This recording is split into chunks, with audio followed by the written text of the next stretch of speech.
os ídolos, deixando aquelas vestes antigas, deixando todas as práticas e costumes antigos, para que houvesse o fortalecimento no relacionamento da família. Então, esses versículos 2 e 3 me chamou muita atenção, abriu muito os meus olhos, e vimos que nós precisamos meditar nisso. O que eu estou carregando como ídolo? Às vezes eu não tenho ídolo como uma imagem, às vezes eu não tenho ídolo como uma figura, às vezes eu me faço de ídolo. Então, seria um ponto para nós meditarmos. Então, depois que ele ouviu Deus, que ele transmitiu para as pessoas, então a gente vê que houve um posicionamento também diferente com a família. O que eu pude aprender aqui, irmão? O que eu pude ver aqui, que serve para nós também? É que quando o Evangelho de Cristo era anunciado como ele é, a pessoa crê espontaneamente e deixa o que é pecado e as práticas do velho homem e passa a viver seguindo Cristo. Porque o Evangelho é o poder de Deus, então ele muda, ele transforma a consciência.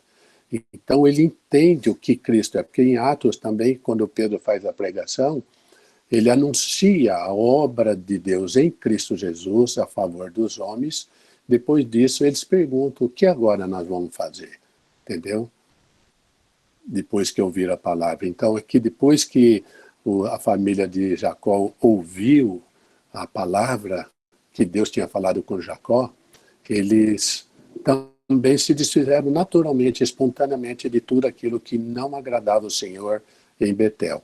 Então, mas também, quando o Evangelho é anunciado por nós, pelos nossos interesses, vontades ou nossas promessas, isto é o nosso Evangelho. Eles entendem que primeiro tem que deixar as práticas do pecado e o velho homem primeiro, para depois seguir a Cristo. Em geral, irmãos, quando isso ocorre, a pessoa quer a retribuição vinda da parte de Deus. Ele entende que agora Deus não vai deixá-lo mais com problema.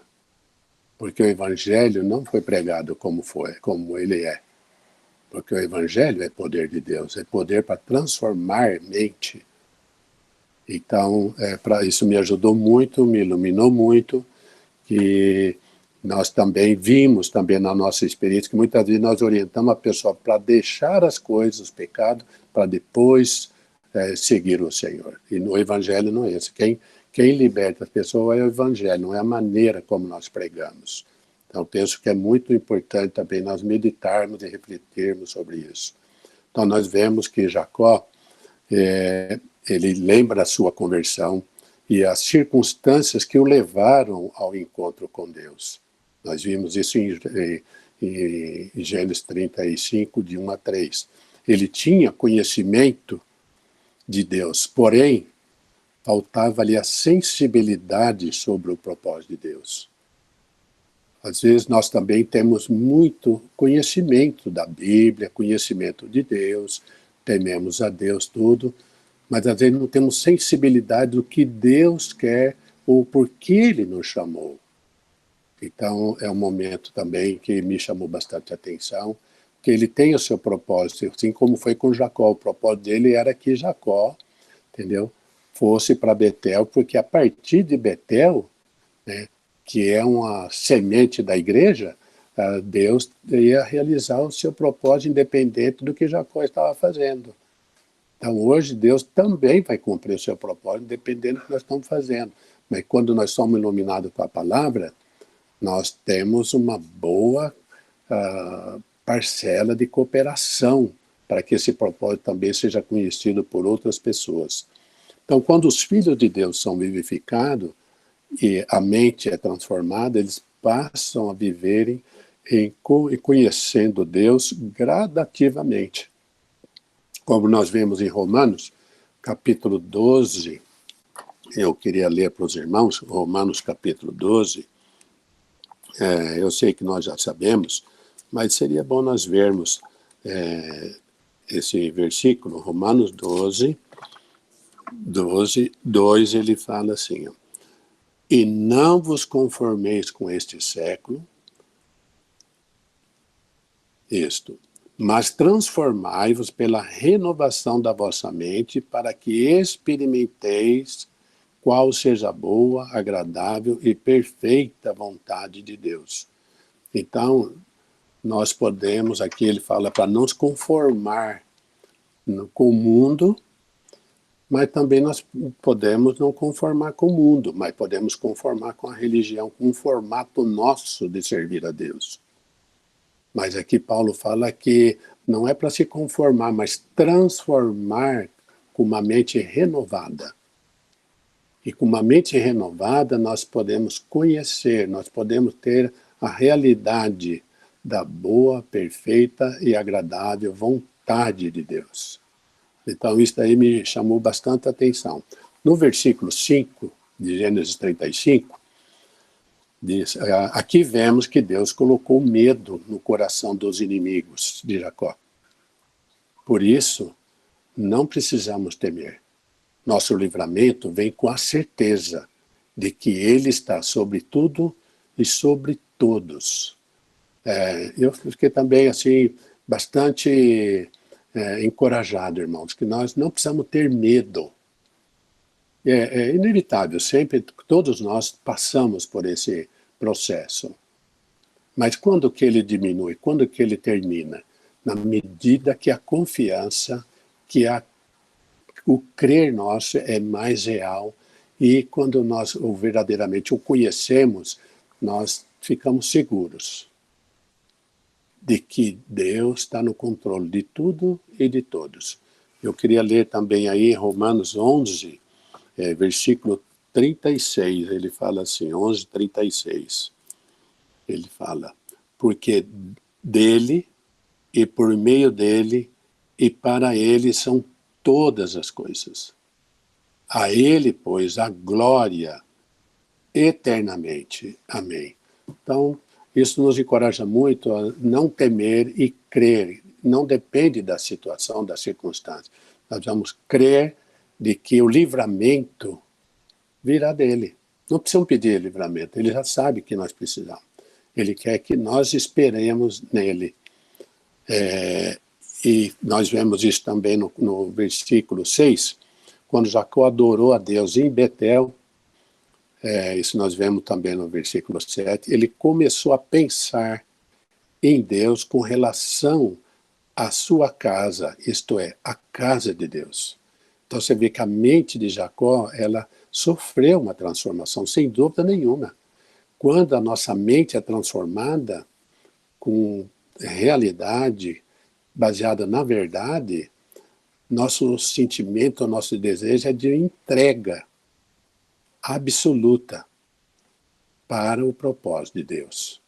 Então aqui nós vemos, Deus não quer morar no céu. Quando ele fala para Jacó que Betel é a casa de Deus, que é o Betel, é Deus de Betel, nós vemos que ele não quer só estar no céu. Ele quer morar aqui na terra, ele quer estar aqui na terra, mas aqui na terra entre os homens. Nós vemos também isso em Apocalipse. Ele quer a participação do homem em tudo. Na dificuldade, na alegria, na tristeza. Sabendo o homem que Deus está com ele todos os dias, em todos os lugares e em todas as situações, sejam elas quais forem. Isso daí nós precisamos estar certo disso. Ele estará conosco sempre. Todos os dias. Ele quer a nossa participação em tudo com Ele, na certeza de que Ele em nós é o livramento, é o encorajamento, é uma postura nova, como ele falou para Jacó. Então Jacó, ele não tinha direção. E hoje nós estamos num caminho. Mas às vezes nós precisamos do Senhor, precisamos do Espírito Santo para nos dar a direção em toda e qualquer situação. Então, isso me alerta bastante que na alegria Deus está comigo, mas na tristeza também Ele está comigo. Nunca Ele nos deixa. E a gente tem uma tendência de sempre ver e ser chamado a atenção para aquilo que é negativo, aquilo que é visível. E Ele nos chama a atenção para não caminhar pelo que é visível ou pelo aparente, mas por aquilo que é eterno, por aquilo que é real, que é absoluto. Então, Paulo nos encoraja bastante a ter esse caminhar, esse viver, na certeza de que Ele vive em nós e Ele está em nós. Isso nós vemos no versículo 8, que enquanto Jacó estava em Betel, a ama mais velha de Rebeca, ela faleceu. Aqui Jacó aprende mais uma lição. Então nós vemos também que nem o reavivamento, nem a nossa espiritualidade é suficiente ou nos isenta de provação. Então, nossa vida, nós temos provação todo dia. Acaba uma, vem outra. É esse processo, irmão. Sempre foi assim, essa luta, e nós sabemos de onde que ela vem, e nós sabemos para onde ela quer que nós caminhemos. Mas nós temos mais certeza do que nós sabemos quem está em nós, quem vive em nós. Então, essas provas não somente despertaram os santos, como passam a conhecer mais o Senhor deles. E ensinado a viver pela fé, para aprender a perseverar. Então, o perseverar, ele vem da fé que nós vivemos. E ele quer nos ensinar, com as situações, a experimentar a presença dele em nós. A presença dele está entre nós na reunião, está no nosso reunião de oração, na reunião da palavra, tudo, mas nós não podemos perder essa clareza, essa convicção de que aonde nós estivermos, aí está ele. E aí os ídolos não nos distraem, e as vestes nossas não serão mais as mesmas. Então eu fico assim bastante encorajado com isso, porque no versículo 9, Deus apareceu mais uma vez e outra vez e confirma a sua bênção a Jacó. Então no versículo 10, disse-lhe Deus: o teu nome é Jacó. Já não te chamará Jacó, porém Israel será o teu nome. Ele chamou Israel. Jacó agora tem uma mente transformada, ele está comprometido com o chamamento de Deus com ele, e ele tem agora responsabilidade. Obviamente, Deus viu isso nele, viu essa transformação. E isto, irmãos, uma grande lição para nós, que quando ele ouviu Deus falando, viu o propósito de Deus, ele se entregou, ele se abriu para aquilo que Deus queria dele. E veja só, ele era uma pessoa só. E Deus falou: você não vai ser mais Jacó, você vai ser uma nação. Irmão, se Deus falou para Jacó que ele não seria mais só uma pessoa chamada Jacó, mas seria uma nação, ou seria um homem chamado Israel, que seria uma nação, o que nós somos hoje? Pensa um pouco. O que nós somos? Qual que é o nosso nome hoje? Pensa um pouco. Qual que é o nosso nome hoje?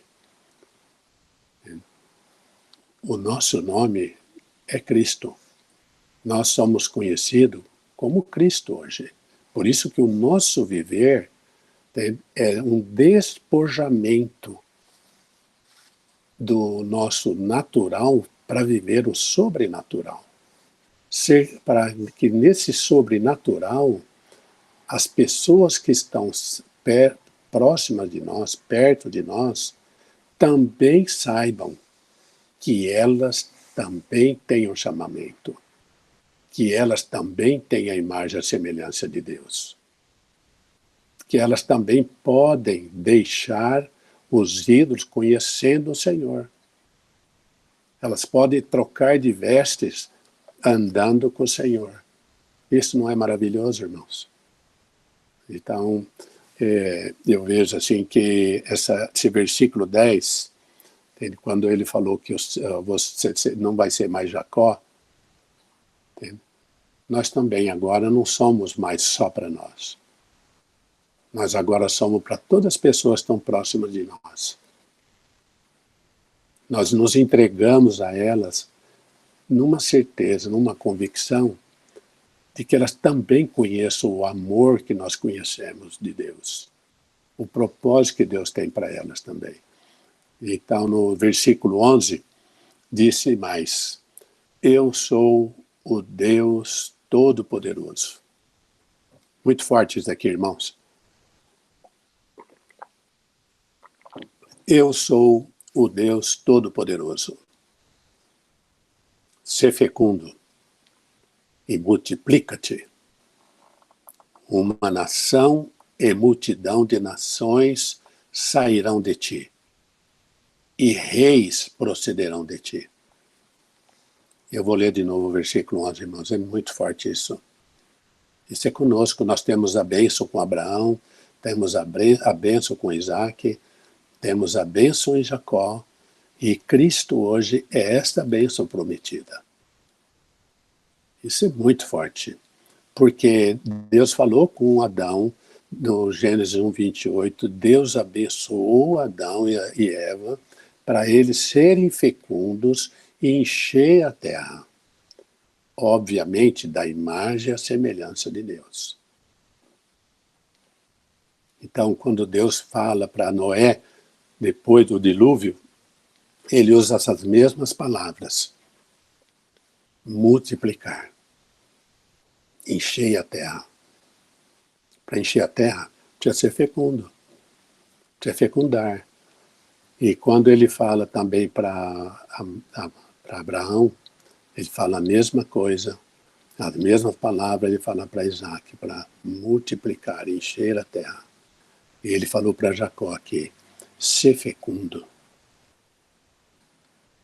E Jacó teve os seus filhos, e nós sabemos que todos eles foram formando famílias e famílias, até que surgiu reis e nações.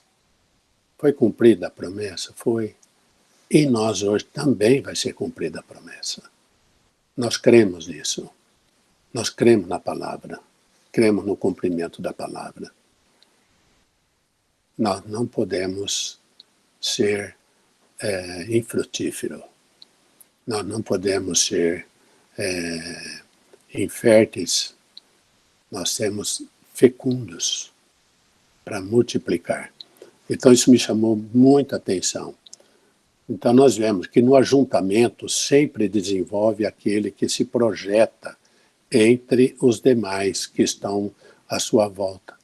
E isso tem sido um grande impedimento para fecundar, para os irmãos fecundar. Traz toda a concentração ali para ele, tudo.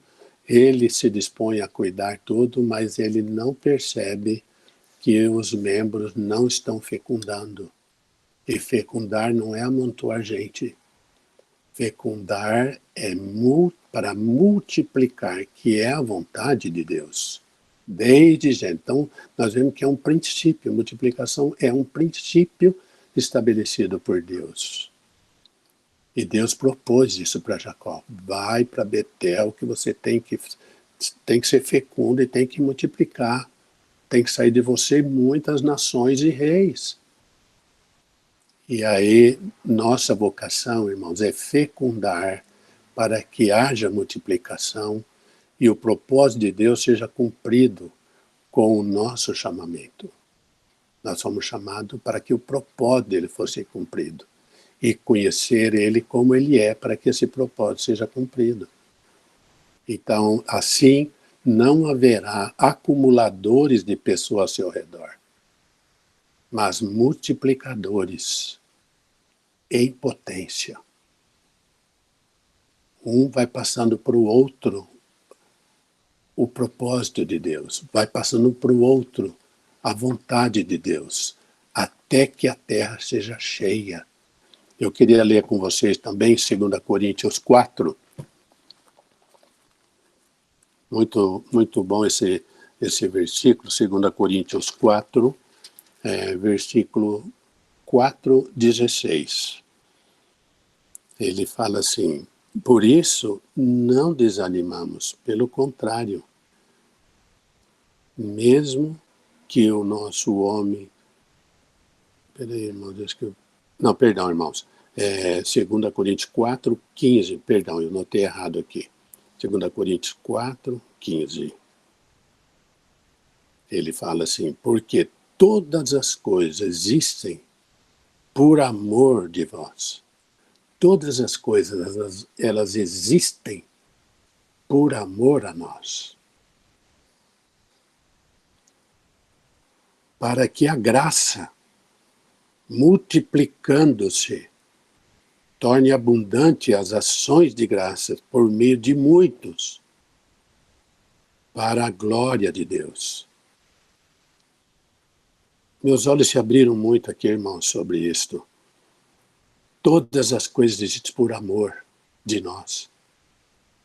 Para que a graça dada a nós, que é o próprio Cristo, ele foi dado para que seja multiplicado e não ficar só entre nós, mas multiplicando-se. Não é juntar gente, irmãos, não é isso. Porque ele também falou: onde tiver 2 ou mais, eu estarei aí. Então, passar isso para as pessoas e elas praticarem o mesmo que nós falamos, o propósito de Deus é cumprido. É isso que Deus espera no chamamento que Ele fez a nós e que Ele falou para Jacó. E Ele falou, aqui Paulo também diz: multiplicando-se, torne abundantes as ações de graça por meio de muitos. Então a graça se abundante por meio dos outros também. Não é só por meio de um. Então, para que a glória de Deus seja conhecida, seja manifestada. Também em 1 Pedro, primeira carta de Pedro, me chamou bastante atenção, que ele diz assim, 1 Pedro capítulo 1, versículo 2, quem quiser acompanhar aí, ele diz: eleitos segundo a presciência de Deus. Eleitos segundo a presciência de Deus Pai. Quer dizer, presciência já estava tudo estabelecido, já estava no entendimento, no conhecimento, no plano do Pai, já estava tudo certo. E hoje nós fazemos parte disso. Em santificação do Espírito, para a obediência e a aspersão do sangue de Jesus Cristo. Graça e paz vos sejam multiplicadas. E Pedro também fala no capítulo, nessa primeira Pedro 2:9, ele fala que vós, porém, sois raça eleita, sacerdócio. O nosso serviço é de um sacerdote. A nossa função é real. É ser uma nação santa, um povo de propriedade exclusiva de Deus. Não é um grupinho, é um povo. A fim de proclamar as virtudes, aqui proclamar também, em muitas versões, fala multiplicação, ou multiplicar as virtudes daquele que nos chamou das trevas para a sua maravilhosa luz. Então, isto me chamou bastante atenção. E vou terminar Isaías aqui, de ler essa porção aqui, irmãos. Isaías 6, 3. Também esse versículo aqui me chamou bastante atenção. Isaías 6, 3, ele fala: e clamavam uns para os outros. Não é lindo isso, irmãos? Clamavam uns para os outros. Irmãos, dizendo: Santo, Santo, Santo é o Senhor dos exércitos. Santo, Santo é o Senhor dos exércitos. Toda a terra está cheia da sua glória. Você está vendo qual que é o sentimento de Deus? Não é um pequeno grupo, não é um montoado, é uma plenitude daquele que tudo enche. É a manifestação, é a revelação daquele que tudo enche. Então, quando ele falou para Jacó aqui, ele falou para que nós sejamos multiplicadores, mas para isso para ser fecundo. Nós somos férteis. Para quê? Para fecundar. Então, o que nós vemos hoje, sem querer criticar, é que muitos estão perdendo a fertilidade, tá? Deixando de fecundar. E Deus nos capacitou, nos habilitou a gerar Cristo nos outros. Assim, não haverá acumulador de pessoas ao seu redor, mas multiplicadores em potência. Isso me chamou bastante atenção. E também nós vemos nos versículos de 15 a 20 o nascimento de Benjamim e a morte de Raquel. Aqui Jacó passa por mais uma prova. E é muito difícil esquecermos as palavras de Raquel em Gênesis capítulo 30, versículo 1. Quando nós lemos lá, diz: vendo Raquel que não dava filhos a Jacó, e teve ciúmes da sua irmã, e disse a Jacó: dá-me filhos, senão morrerei. Então, nós vemos o cuidado que nós devemos ter com as palavras que saem da nossa boca. Nós somos partes de Deus aqui, não na deidade, mas na nossa humanidade, o seu Filho nos faz parte. Então, quando nós falamos, tem peso, tem autoridade, tem o poder concedido nas palavras que Deus dá. Quando ele falou, haja luz, não foi inventar como fazê-lo, não. Na hora que ele falou, já aconteceu. E quando nós falamos, nós vamos tomar esse cuidado, que Raquel não teve. Então nós devemos falar, primeiro, nós precisamos pensar antes, meditar antes de falar e de fazer, para que as ações nossas não sejam frustrantes, não sejam decepcionantes, e nem tenhamos de que nos envergonhar. Então, falar o que temos convicção, falarmos aquilo que edifica. Então, nós vemos que a Raquel deu o nome ao menino que lhe nascera de filho da minha tristeza. Mas Jacó, sabiamente, mudou para Benjamim, que significa filho da minha mão direita. E como vemos a seguir, tanto o rei Saul quanto o apóstolo Paulo, eles vieram da tribo de Benjamim. Na infinita sabedoria de Deus, na infinita misericórdia de Deus, que já está tudo planejado, planificado. Assim como está para nós hoje vivermos nos dias de hoje, para que Cristo seja conhecido, sendo fecundo e multiplicando. Eu não estou dizendo que tem que trazer gente para estar com a gente, mas para que ele seja mais um multiplicador. Então, nessa experiência de Jacó, nós vemos que enquanto ele estava em Betel, Deus apareceu para ele e renovou as suas promessas. As promessas que ele tinha segurado, que ele tinha transmitido para Abraão e para Isaac. E Deus estava confirmando com ele a sua promessa. Então nós vemos que Jacó respondeu com uma adoração pública e memorial na presença de Deus.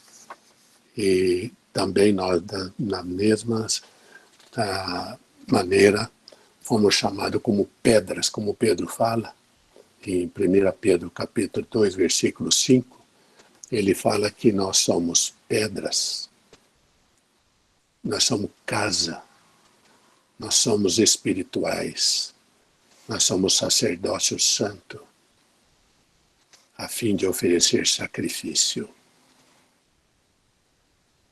Espirituais, agradáveis a Deus, por intermédio de Jesus Cristo. Está vendo, irmãos? E também em 1 João, primeira epístola de João 4, eu queria ler para os irmãos, primeira epístola de João 4,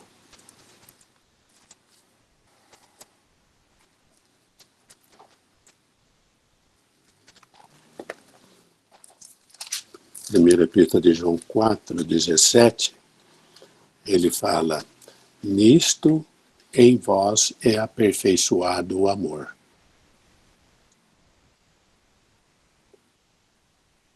Nisto em vós é aperfeiçoado o amor, para que, no dia do juízo, mantenhamos confiança, pois, segundo ele é, também nós somos neste mundo. Entende, irmãos? Então nós somos pedra. Pedra é sempre pedra. Onde você for, ela é pedra. Se você jogar na água, ela é pedra. Se você deixar no sol, ela é pedra. Então não tem variação. Ela não muda, ela não deixa de ser pedra. Ela pode mudar um pouco de cor, mas não deixa de ser pedra. Então nós também. Muitas situações, nós mudamos de cor. Mas a nossa natureza é da natureza divina. Para quê? Para que nós vivamos em vida e piedade. E as virtudes e a glória de Deus seja conhecida. Então, terminando em versículos 23 a 29, nós vemos aí os descendentes de Jacó e a morte de Isaac. Então foram os dias de Isaac, 180 anos. Velho e farto de dias, expirou Isaac e morreu, sendo recolhido ao seu povo. E Esaú e Jacó, seus filhos, o sepultaram. Está vendo? No fim, quem que sepultou? Esaú e Jacó. Irmãos, numa conclusão que nós queremos fazer aqui agora, nós vemos que é tudo Deus quem faz. Ele em nós é quem faz. Nós não conseguimos fazer nada para Deus. Mas Ele em nós, Ele quer a nossa participação. Mas Ele nos movimentando em toda e qualquer situação. Então, Deus pediu para Jacó sair. Irmão, quantas vezes que o Senhor fala para nós sairmos da onde nós estamos? Porque lembra que Ele falou, levanta-te. Às vezes nós não estamos deitados, às vezes nós estamos de pé. Às vezes nós estamos até andando, mas parado. Nós estamos andando para lá e para cá, mas os pensamentos não têm direção. E Deus fala para Jacó, eu vou te dar a direção, mas tem uma nova postura. Então depende da nossa participação no crer, na certeza, na convicção do que Ele é em nós. E Deus pediu também para Jacó edificar um altar no lugar onde iam. Então, para quando chegar lá, edificar o altar. E ele foi fiel. Então, você vê que a transformação de Jacó, agora aqui com mais maturidade, mais experiência, com transformação de mente, ele obedeceu e edificou o altar no lugar. Deus também disse onde ir e onde Jacó deveria ficar, edificar o altar que era Betel. Deus abençoou Jacó e eles saíram em obediência. Irmãos, obediência é resultado de humildade e conhecimento. Você conhece, você se humilha e você obedece. Ninguém obedece e não conhece. Então, obediência é um princípio, mas nós vamos conhecer quem é, a quem nós devemos obedecer. E aí ele também fala, Deus enviou terror aos povos vizinhos. Lembra que nós vimos? Então Deus faz tudo para que o propósito dele seja cumprido. Como nós vimos lá no início. Foi levantado aquele medo, aquela angústia com Jacó. Para quê? Para que ele saísse. Senão não sai daquele lugar. Fica lá. Então Deus criou uma situação de terror com os vizinhos para Jacó ter plena segurança, né? Então, finalmente, Deus fez chegar, ou faz chegar com segurança. Sempre, irmãos, nós vamos estar seguros de que Deus é que controla, Deus que está no comando de tudo. O Espírito Santo é vivo e é real. E a vida que Ele nos deu é a vida eterna que nos governa para o seu propósito ser cumprido. Então, é Deus quem faz tudo. Eu queria terminar um versículo, é Isaías 64, 4. Eu queria ler com vocês, é muito importante, faz parte também dessa conclusão. Isaías 64, 4.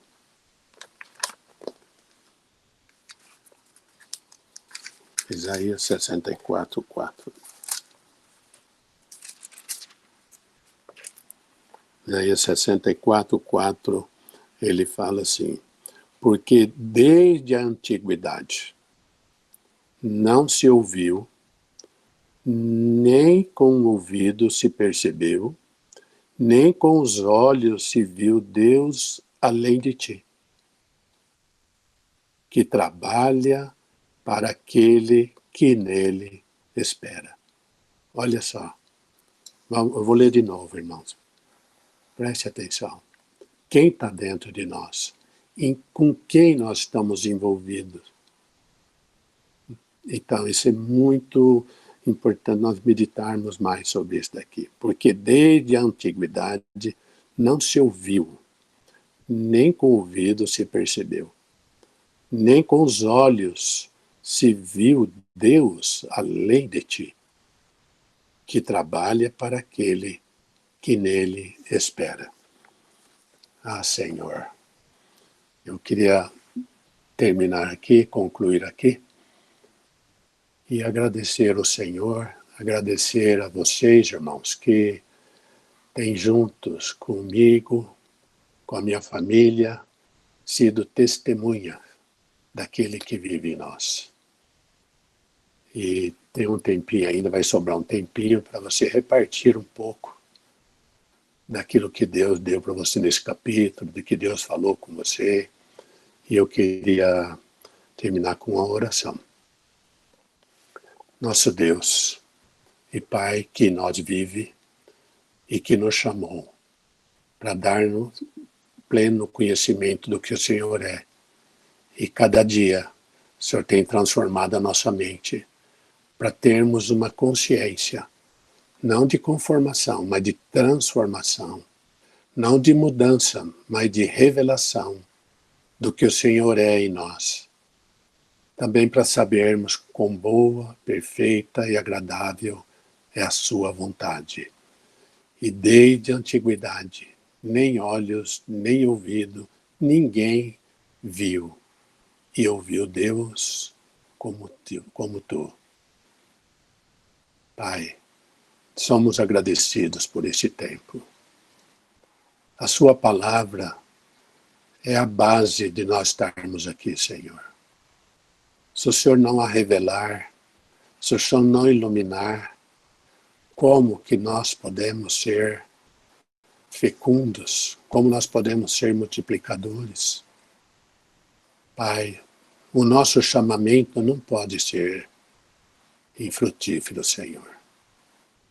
Nós estamos aqui para te agradecer, para te louvar, para te bendizer, sabendo que somos a tua casa, somos parte da sua casa corporativa, mas individualmente também fazemos parte da sua expressão viva. Ó Pai, sedimente em nós a sua palavra, com espírito de sabedoria, espírito de revelação, do pleno conhecimento do que o Senhor é, para que a herança, a glória que há em Cristo Jesus também sejam reveladas em nós. Muito obrigado, Pai, por esse tempo. Muito obrigado por esse momento. Obrigado pela vida de cada irmão que está aqui. Obrigado por cada irmão que não pôde estar aqui. Obrigado por aqueles que ainda não conhecem o seu propósito, mas o Senhor tem colocado ao nosso lado e irá colocar ao nosso lado, para ele também saber.